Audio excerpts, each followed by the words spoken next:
So at this moment, I'm super certain that most of you guys came across the Xiaomi new logo. This logo made headlines. This logo made news to a point that I've been holding on making a video just to try and understand what really went wrong. And today in this video, I'm about to talk about what really happened here. Why are people really hating this logo? And for me, I'll go on to share my opinions, but also try to critique this logo from a design standpoint of view. Because, I mean, like what you hear on the media mainly comes from like, I don't know, like writers who have no design backgrounds. They just, take things from their opinion. But today in this video, I want to talk about why this logo costed them that much. Because mind you, this logo costed them 300,000 bucks, which is a lot of money for this kind of change. Because it just went from this square to a squiggle, or what you would call a super, ellipse.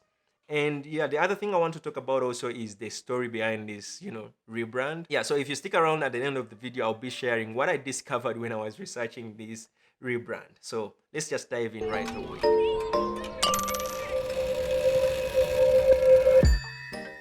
The one school of thought that I want you to bear in mind is that this logo took them 3 years to make and produce. And I don't want you to think about the entire 3 years that they spent designing this circle. Because think about it. Let me paint a picture, if you're not a logo designer, how this process happened. So a client comes to you and they're excited about, refreshing their brand. So they brief in and they tell you, okay, we want to change, we want a new look, but we don't want to really do an overhaul. Like, we don't want to change everything. We want something that is refreshing and new. So the designer gets excited and he hits the drawing board to try come up with a direction that answers the brief. And it's a crazy process. Remember, this guy is a professional. The guy behind the Xiaomi logo is called Kenyahara, and he runs a design firm. He's a lecturer. Man, he's an old dude. Like, he has like tons and years of experience. So his team, trust me, I think they're experienced. They know what they're doing. So they hit the drawing board to try come up with the direction. And yeah, as every designer, you try to, maybe divert from the brief and try to, inject in your DNA. It happens. So it goes into the first presentation and the client says, no, we don't like it. They go back, like it's that kind of back and forth. They go back, try again, they pitch. Client says no. They go back, come again, the client says no. So that's 1 year down the road. And then the client is not deciding. So we don't know what really happened here, but I'm trying to, paint a picture of how the process is so that you don't think of it as these guys spent about 3 years just rounding off edges of a square. It wasn't like that. So think about like maybe like 2 years into it and the client says, okay, you guys do this. Can you try create something of the original logo and not change so much stuff? They go back, they try again, and the client tells them, yo, let me think about it. I remember when I was working on this Uganda Securities Exchange, this entire brand took us about 2 years, like to design from, presentation 1, presentation 2, presentation 3. And corporations are really super like picky when it comes to changing their identity. I remember we had to first convince the CEO, then the CEO, like I think that was like, presentation 1, then presentation 2, the CEO then connected or invited the entire board, the board members, and had to convince the entire board of directors. So we convinced the board of directors, and that was like, I think, the third presentation. That was like year 2. And then we went back, another presentation to the board, and then we got approvals. And then the approvals, it doesn't happen that, okay, we're excited, let's just, roll the entire rebrand the next day. They think about it. They take time to think about it. So I see where this really ended up costing them a lot of money and a lot of resources. And trust me, like for logo design projects, that's not a lot of money. We've seen logo design projects that cost beyond $1 million, US dollars. So yeah, let's not to try, blow this out of proportion. If you're a designer, you understand how the process works. These guys didn't spend 3 years just trying to round off like edges of a square. So the other thing that is super important I want to touch on that can shed more light on this entire rebrand is the shape and the story behind this shape. So the designer came up with a story, and most of you guys didn't even worry to listen to the story. So I took on the time and listened to the entire story, and this is what the designer has to say. So the designer says that this entire shape was based on a mathematical formula. And I started digging and I came across something called the super ellipse. And this is where the entire shape comes from.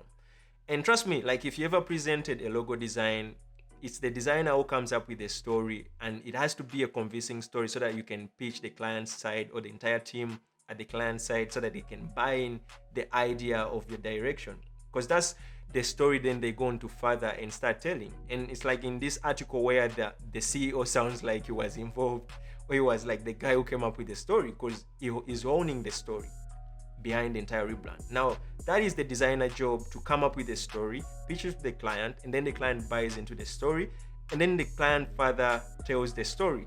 I don't want you to quote me for a fact that I'm saying the entire story was based on a mathematical formula. Yeah, you can represent that in your pitch deck and tell the client that, okay, we based this logo on a specific mathematical formula. When you look at how this guy explains the connection between life and this shape, man, like the story is beautiful. Like this guy goes on to mention how life is not perfect, like how technology is keeping on revolving, and that's the same thing that nature does. And for all of you guys who are familiar with biomimicry, like most of technology innovations are based on how nature operates. So it's not perfect. We keep on evolving. And for me, when I was listening to this story, I felt like the entire shape made sense. Because for the people who don't understand like the entire way design works, they would expect either a perfect circle or a perfect maybe square. And when you listen to this, that this is not a perfect anything, it shows you how this entire shape is alive. It mimics nature. So for me, this story related, and I don't know about you, maybe I'll put links for you guys to go read, for yourself, and also go watch this like 4 minutes video from the designer explaining the entire logo. So that's my take on this entire rebrand, and I wanted to really mention that before you judge design, maybe take on time and listen to the entire direction behind the entire process. And I'm gonna make a video on what designers can learn from this entire rebrand, because I feel like there are so many lessons. But for the sake of this video, I wanted to just come quick and highlight what's going on and try to calm the pressure you guys have been putting on me, because you guys have been DMing me to do a video about this. And yeah, this is it. Like, that's my insight, that's my take on this entire rebrand. I feel it's worth the money. Like, it's worth 300,000 bucks for 3 years. That's chicken feed. Yeah, so for those of you guys who watched all the way, I promised to share something I discovered along the way when I was doing my research about this rebrand, and it's something to do with the letter form.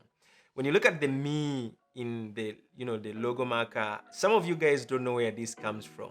And initially I thought that when you look at the logo type Xiaomi, I thought they just pulled out like the me, the last 2 characters of Xiaomi, and then they used that as a letter form. But that's not true, man. Like, the me stands for Mission Impossible. I was mind blown to find out this. Okay, the truth is the me stands for mobile internet. But then in the same article, they go on to say that they love, or they prefer calling it Mission Impossible, because that relates better to the mission they're pushing. Yeah, so that's it. I want to hear what you guys think about this entire rebrand. Go on to comment in the comment section and let me know what you think. Is it a ripoff? There's this guy on Twitter who mentioned that the CEO should go and call the police because they robbed him, they cheat him bad. And you can let me know what you think, guys. Drop your opinions. And for those of you guys who are design critics, you can also drop your analysis in the comment section. And yeah, that's it for this video. For those of you guys who are new, my name is askzana once again, and I'm a self-taught designer, and I enjoy making videos about design and life. So recently I started this Patreon page, and my intention is to get out there and try seek your support. For those of you guys who are excited to watch my videos weekly, I'm trying to like hit that milestone, but it's really hard when this thing is not like bringing in any income. So you can just go ahead and hit that link in the description, or I'll put it right here on the screen, and just go become a patron and start maybe supporting me monthly. That would be dope. And the other thing, you guys know how much I love coffee. You can start buying me some coffee, maybe weekly, maybe whatever. Like, it would be amazing. Like, just buy me coffee, guys. That is chicken feed, man. I don't know. Yeah, so that's it. Love ya. I'll catch you in the next one.